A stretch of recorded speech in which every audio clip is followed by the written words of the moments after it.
ต้เดือน12จบไปละทางภาคใต้ในเดือน1ละเปิ้นก็จะนับตั้งแต่เดือนพฤศจิกายนนี่เป็นต้นไปคือ1ค่ำเดือน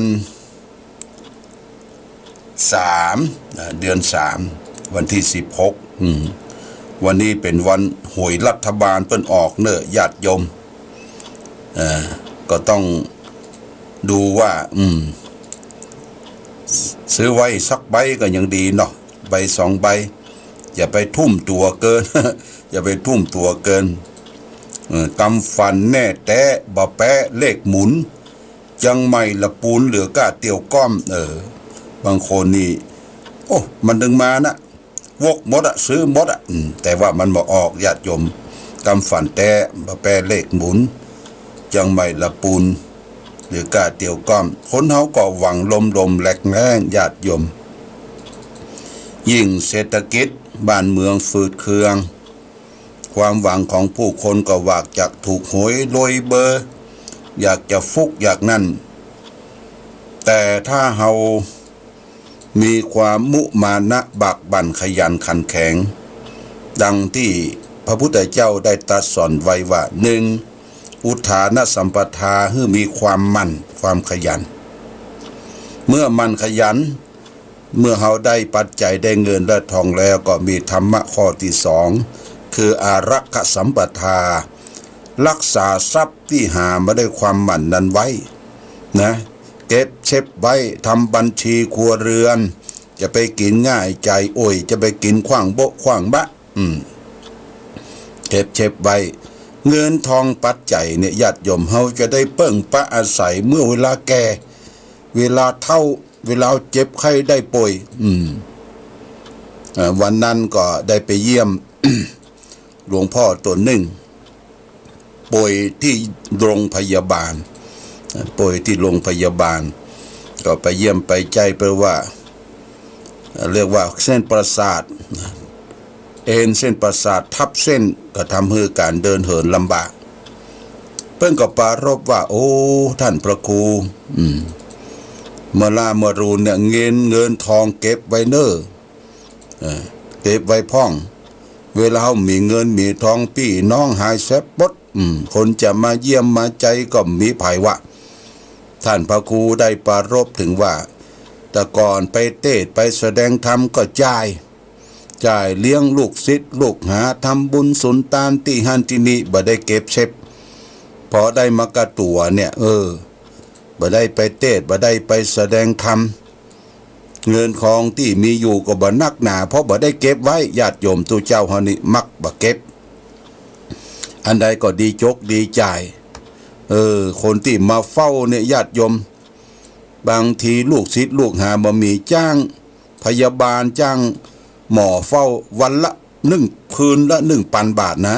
1,000 บาทคอยปฏิบัติอันยังก็เป็นสตุ้งสตางค์เหี่ยมหมดญาติโยมนะถ้ามีเงินมีทองมีปัจจัยไปเปิ้งปี้ก็เจ็บท้องไปเปิ้งน้องก็เจ็บใจเขาจะไปเปิ้งไผเมื่อนุ่มเมื่อกำกินสลุยสลายกินขว้างโบะขว้างบะมันความสำคัญนะมันความสำคัญของชีวิตในบ้านป่าญาติโยมนะเขาจะไม่มีไผพ่อนะบ่มีไผกอยนะญาติโยมนะคอนบ่มีเฮ็ดบ่มีไผไปใจเน้อคอนบ่มีเฮ็ดเนี่ยเฮ็ดลมเฮ็ดขาวเนี่ยแต่ก่อนเปิ้นไปเซาะเฮ็ดกลางป่ากลางดงเนี่ยมันออกตามคอนเพิ่นก็ไปใจพอเฮ็ดพอหยังออกคอนถ้าคอนบ่มีเฮ็ดไผมันไปละญาติโยมพ่อแม่ศรัทธาญาติโยมก็เหมือนกันการทำบุญสุนทานก็เหมือนกันบ่ใช่ว่าอันยังก็จะจกอันยังก็จะตานให้หมดบ่ใช่ญาติโยมเก็บเซฟไว้พ่องนะเดี๋ยวได้เงินผู้สูงอายุได้เงินอย่างมาเอาไว้จ่ายเมื่อเป็นเมื่อความจำเป็นญาติโยมบ่ใช่เคาะขอดจะตานให้หมดเข้าของเงินทองก็เหมือนกันแบ่งให้ลูกคือหลานหมดกูตึงเอาอย่างไปอยู่วัดก็มีปัญหาญาติโยมวัดก็มีต้องการใช้จ่ายนะวัดเนี่ยเฮามีเงินมีทองไปอยู่วัดอยู่วัดเนี่ยเพิ่นก็มีภาระมีหน้าที่ไม่ใช่ว่าวัดจะคอยบริการ บางวัดบางที่ก็เปิ้นก็บ่มีโรงครัวมีโรงครัวมีการที่จะตั้งโรงครัวเขาก็เสาะว่าหากินไปซื้อจ่ายสายแรกญาติโยมนี่ลำบากเพราะฉะนั้นเงินปัจจัยที่มีอยู่เนี่ยเมื่อหนุ่มเมื่อกามเก็บเช็บไว้จะไปกินง่ายใจโอยจะไปกินขวางโบขวางบะจะไปยกตรงโต๊ะตาลเหี่ยวมดบ่ใจญาติโยมเด้อจะไปตาลเสี่ยงคอนบ่มีเฮ็ดบ่มีภัยไปใจอันนี้เป็นปัจจัยสำคัญเพราะฉะนั้นคนที่จะมีทรัพย์สินเงินทองเนี่ยต้องมีความมั่นแล้วก็เก็บเช็บไว้จะไปมันมีมันมีหูหัวสอนลูกสอนหลานหัวตั้งอย่างพ่องตั้งน้ำก็ไปกินเหล้าเมายาตั้งไฟก็ไปเสพยาเสพติดเนี่ยยาบ้าตั้งการพนันก็ไปเล่นการพนันถั่วโปไฮโรไพ่ไปคบคนชั่วเป็นมิตรเอี่ยวมาค่ำมาคืนเที่ยวเป็นนักเลงผู้หญิงนี่เป็นบอนชิบหายนั้นนะภัยจะชิบหายเนี่ยต้องมีอบายมุขเข้ามาครอบงำอบายมุข4อบายมุข6เนี่ยญาติโยมอบายมุข4ก็คือเป็นนักเลงการพนันเป็นนักเลงสุราเป็นนักเลงผู้หญิงคบคนชั่วเป็นมิตรคนชั่วนี่ปัจจะไปคบเนอะคนชั่วเนี่ยเปิ้นว่าเว้นมาฮื้อปอศอกเว้นวอกคือปอวาเว้นคนพาลานี่ฮื้อไก่แสนโยกคนพาลาก็คือคนบดีหน้าตาดีจิตใจบดีขี้แมดขี้ลักขี้โกงแล้วก็ปาเขาไปกินเหล้าเมายาสัมบะเลเทเมาเที่ยวเละเทะหมดคือคนชั่วญาติโยมฮื้อคบบัณฑิตนักปราชญ์ท่านผู้รู้อันนี้คือเงินทองเขาจะเซฟมีอยู่ได้เงินได้ทองเก็บเซฟจ่ายไว้และคบมิตรคบเพื่อนคบฝูงที่ดีมิตรดีเป็นสีแก่ตัวมิตรชั่วพาตัวหื้อหมูหมองประการสุดท้ายสำคัญชีวิตที่เขาจะบ่เป็นหมันชีวิตจะมีแต่ความสุขคือมีการค้าขายสิ่งที่ถูกต้องตามกฎหมายนะญาติโยมค้าขายสิ่งที่เฮามาโดยชอบบผิดศีลบผิดธรรมบผิดจารีตประเพณีนะพระพุทธเจ้าบัญญัติว่าจะไปค้าขายมนุษย์ค้าขายมนุษย์อย่างไรเช่นว่าค้าขายเอาไปเปิ้นอยู่ตามช่องตามยังพ่องคนที่ค้าขายมนุษย์เนี่ยผิดทั้งกฎหมายผิดทั้งศีลธรรมค้าขายสัตราค้าที่เป็นอาวุธค้าขายอาวุธเถื่อนญาติโยมบ่ควรที่จะทำเป็นปืนผาหน้าไม้ของเถื่อนที่จะได้ประหารคนอื่นและค้าขายเครื่องประหารเนี่ยญาติโยมต่อไปก็ค้าขายยาง้วนปิดสารก็สุรายาเมาต่างๆแล้วก็ค้าขายสัตว์ที่ไปฆ่าเป็นอาหารแหมเนี่ยมิจฉาวนิชฌาคือการค้าขายที่บ่ถูกต้องตามคันลองของธรรมเตาเว้นจากสิ่งเหล่านี้แล้วเขาก็บริสุทธิ์ญาติโยมได้มาเขาก็ไปค้าไปขายตามท้องตลาดตามที่เปิ้นจัดหาซื้อหากันได้น้อยก็ดีมันอิ่มใจเนอะการค้าขายต่างๆเนี่ยญาติโยมกำไรบ่ได้นักเท่าใดนะอันนี้ต้องระมัดระวังเรื่องเงินเรื่องทองก็เหมือนกันญาติโยมระวังโซระวังไอ้เนี่ยคือการเล่นหุ้นโซลูกโซ่เนี่ยนะเล่นหุ้นโซลูกโซ่เนี่ยก็ได้ก็รวมทุนเนี่ยญาติโยมเอาเข้าหน้ามืดตาลายรวมทุนนักกู้เป็นแสนเสร็จแล้วก็จักหน้าบ่ถึงหลังอัดอั้นตันใจไปกู้ไปยืมของไผก็มามีสดยาตายกินยาตายแขนคอตายนี่ไม่มากต่อมากญาติโยมเรื่องเงินเรื่องทองนี่สำคัญบางคนก็หมดทั้งทรัพย์สินเงินทองให้หน้าป่าตั้งเพราะไปเชื่อการลงทุนจะได้เงินเป็นล้านจะได้เงินเป็นแสนเนี่ยญาติโยมนี่ต้องระมัดระวังเรื่องเงินเรื่องทองบางทีเขาก็โมโหเนาะถูกหลอกเนี่ยญาติโยมอาตมาก็เคยถูกหลอกนะมีญาติโยมจะเอารถตู้มาถวายว่าเครื่องลายคามว่าประเดี๋ยวนี้รถตู้มาถึงกลางทางยางระเบิดว่าญาติโยมยางระเบิดเปลี่ยนยางใหม่แซมปัจจัยบัตรตันขอ ท่านพระครูโอนมาช่วยกันหมดแล้วช่วยไป20,000 กว่าบาทนะยาง4 เส้น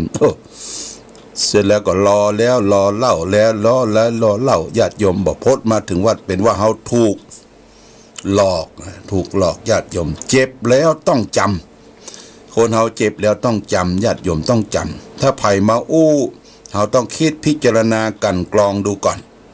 กำอู้กำจ่าของคนนะลิ้นมันไม่มีดูกเนอะเดี๋ยวญาติโยมมาอู้มาจ่าเนี่ยซ่อนดาบไว้ตั้งหลังสวัสดีเจ้าท่านอาจารย์สวัสดีครับเนี่ยแต่ซ่อนดาบไว้ตั้งหลังนี่ญาติโยมคนเฮาต้องอู้กับใจการแสดงกิริยาท่าทางต้องตรงกันการอู้การจากิริยาท่าทางต้องตรงกับใจญาติโยมบางคนอู้หวานจานเพาะขานเพาะสนอโสดแต่ซ่อนดาบไว้ตั้งไหนแล้วก็ฮื้อหลังละบืนปากใส่เฮาละบืนปากใส่เฮาจุนปากใส่เฮาถมน้ำลายถุยเข้าใส่ญาติโยมมันถึงบดีแตะมูดีนะเพราะฉะนั้นต้องระมัดระวังญาติโยมผู้คนประเดี๋ยวนี้มันปะปนซนเซกันไปหมดบ่ฮู้ว่าไผเป็นไผบางทีหน้าตาดีอะเละดีเนี่ยอย่างกิริยาท่าทางดีแต่จิตใจบ่ดีเพิ่นว่าจิตใจป๊อดจิตใจหินจิตใจบ่คิดที่ทำประโยชน์ตนประโยชน์ท่านต่อบุคคลอื่นนี่ต้องระมัดระวังเพราะฉะนั้นหน้าที่ของไผของมันเสาะเบี้ยหาเงินทองญาติโยมนะคือเก็บเซฟไว้เอาจะได้เปิ้งปัจจัยเงินทองเวลาแก่ตัวมาแล้วอย่างข้าราชการก็ดีพอเกษียณไปได้บำเหน็จบำนาญถ้าบำนาญยังดีนะบำนาญเนี่ยบำเหน็จได้กำเดียวเนี่ยเน็ตสนาดเน็ตสนาดเอาไปซื้อนั่นซื้อนี่นึกว่าจะอยู่กุ้งเหมือนเขาหูว่าพ่อแม่มีเงินได้บำเหน็จออกมาเนี่ยเขามันมีแมงมาจีละมันมีห้อมที่จะเสี่ยงละญาติโยมถ้าบำนาญดีกะบำนาญนี่กินไปเมินญาติโยมนะกินไปเบินเพราะฉะนั้นพระบาทสมเด็จพระเจ้าอยู่หัวรัชกาลที่9เนี่ยเปิ้นก็เป็นห่วงเป็นใยพระสงฆ์นิกรปวงชนชาวไทยก่อนที่พระองค์จะสวรรคตลาละดับขันสวรรคตจากโลกไปจากบ้านเฮาไปจากเมืองไทยไปพระองค์ว่าขอให้คนเฮาอยู่แต่ปอดีกินแต่ปอดีใจปอดีในลักษณะของเศรษฐกิจพอเพียงญาติโยมนะจะไปหวังใครร่ำใครรวยมันคนนี่มันเกินนะเงินล้านเงินแสนปะท้อเฮาใจมีรายได้อย่างนี้ญาติโยมมันเกินนะเพราะฉะนั้นเงินร้อยกะเงินร้อยเงินบาทญาติโยมพอกินพออยู่ดำเนินชีวิตทำบุญสุนทานบ่เดือดร้อนและคนอื่นจะไปจังคนนั่นจะไปจังคนนี้จะไปเล่าขวนพระผายตามท้ายตลาดพ่องตามอย่างพ่องเนี่ยญาติโยมมันถึงบ่ดีแตะเนี่ยญาติโยมได้ไปฟังคนนั้นเล่าเรื่องนั้นเรื่องนี้หนีอย่าไปฟังเดี๋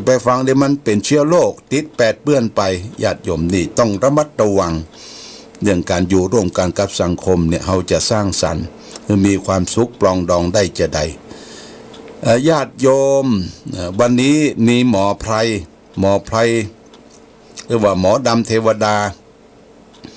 เปิดมารักษาไข้พร้อมด้วยหมอที่เป็นคลินิกจากกรุงเทพเปิดกันมาเปิดบริการที่วัดพระบาทอุดมนะไปอย่ามาดูมาเรียบมาพอมากอยทั้งหมอกระดูกทั้งหมออัมพฤกษ์อัมพาตหมอตาเขาก็ลองมาพอบรักษาก็เป็นยังยากโยมบ่พอเปิ่นมาดูสังเกตการดูที่วัดพระบาทอุดมก็จะเริ่มตั้งแต่8 โมง 9 โมงเป็นต้นไปอันนี้ก็ประชาสัมพันธ์ให้ท่านทั้งหลายรับทราบตะวานี้ก็เมื่อค่ำ5 โมงก็ได้เดินทาง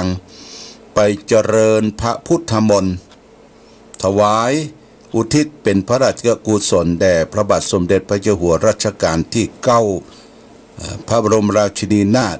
รัชกาลที่10พระบรมราชินีที่วัดสีบัวเงินญาติโยมนะก็มีตำบลแม่ค่าตำบลแม่งอนไปรวมทั้งพระเจ้าพระสงฆ์สามเณรก็มากพอสมควรเริ่มตั้งแต่ 18 นาฬิกาตะวันนี้ก็จบปวปาเข้าไปเกือบจะชั่วโมงปลายก็ต้องขออนุโมทนาขอบคุณกับผ รูบาอาจารย์พระเจ้าประสงค์ในเขต2 ตำบลแม่คากับตำบลแม่งอนได้ไปร่วมกันเจริญพระพุทธมนต์ถวายเป็นพระราชกุศลและก็พร้อมกันนั้นก็ได้เจริญพุทธมนต์เพื่อให้บ้านเมืองเฮานั้นได้อยู่ด้วยความร่มเย็นเป็นสุขปองดองรักษาความสมานสามัคคีร่วมกันก็ผ่านไป2 ตำบลแล้วอำเภอฝางเฮาเปิดจะเจริญพุทธมนต์ทุกวันเสาร์แต่วันเสาร์ที่แล้วเนี่ยมันมีกิจการงานบ่สามารถที่จะทำตันได้ก็อาศัยวันอาทิตย์ตะวาเนี่ยญาติโยมนะและวันเสาร์ต่อไปดูเหมือนจะเป็นวันที่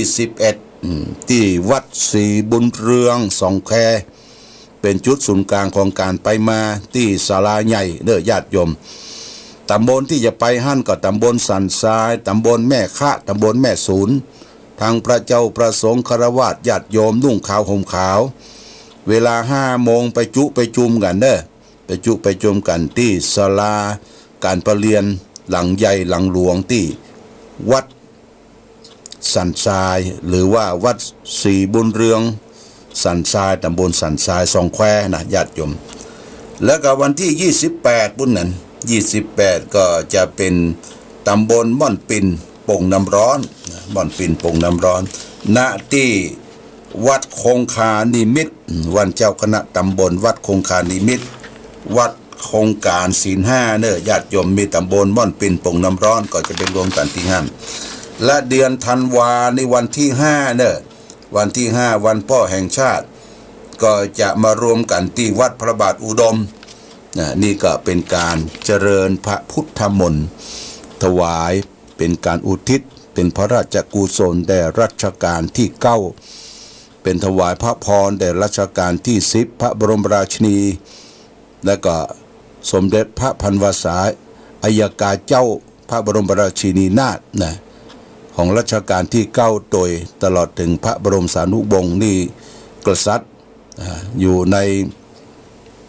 ที่สถาบันหนึ่งที่เราจะต้องช่วยกันจันรงรักษาคู่บ้านคู่เมืองของเราต่อไปนี่แจ้งให้ทราบญาติโยมท่านสาธุชนวันนี้ก็จะได้ฝากหลักธรรมะให้เป็นข้อคิดแก่ญาติโยมเรื่องวันนี้ที่จะเอามาฝากนั้นเปิ้นบอกว่าแกงเท้าหาเสี้ยนหรือว่าแกงตีนหาหนามนั่นแกงเท้าหาเสี้ยนแกงตีนหางามมันจะเป็นจะได้เปิ้นบอกว่าคนเฮาเนี่ยบางทีก็มันแปลกนะญาติโยมคือชอบเอาใจใส่แต่เรื่องของผู้อื่นมากกว่าของตัวเองปล่อยเป็นทุกข์เป็นร้อนแล้วก็เป็นเดือดเป็นแค้นไปกับเขาตัวดูคล้ายๆกับว่าเขาเกิดมาเพื่อพาความทุกข์ความร้ายใส่ตัวซึ่งพิษต้องการของเขาอย่างหน้ามือเป็นหลังมือนะแรกเริ่มเดิมทีจริงๆนะเขาชอบฟังคำอู้คำจาที่ไพเราะหวานหูรักความซื่อสัตย์ความจริงแต่เขากลับประพฤติตรงกันข้ามคือชอบไปเอาใจใส่คำอู้คำจาเสียดสีจากผู้อื่นได้ฟังคำพูดประเภทที่ว่านินทาว่าร้ายแล้วชอบสืบเสาะถึงต้นต่อของผู้อู้ผู้จาอยากจะรู้นักว่าไผ่คนนั้นเขาอู้ถึงเรื่องอะไรยังกันพ่องแต่แล้วก็มานั่งเป็นทุกข์เป็นร้อนมานอนเป็นทุกข์อยู่เพราะเรื่องได้ยินได้ฟังเหล่านั้นด้วยใจจริงแล้วเขาชอบได้รับความสำเร็จจากหน้าที่การงานบอกละว่าเขาจะทำงานประเภทไหนก็ตามก็หวังความสำเร็จจากการงานนั้นแต่ท่านที่เขารีบพายไปให้ถึงความสำเร็จกลับมานั่งคอยจ้องคอยมองดูแต่การงานของคนอื่นมากกว่า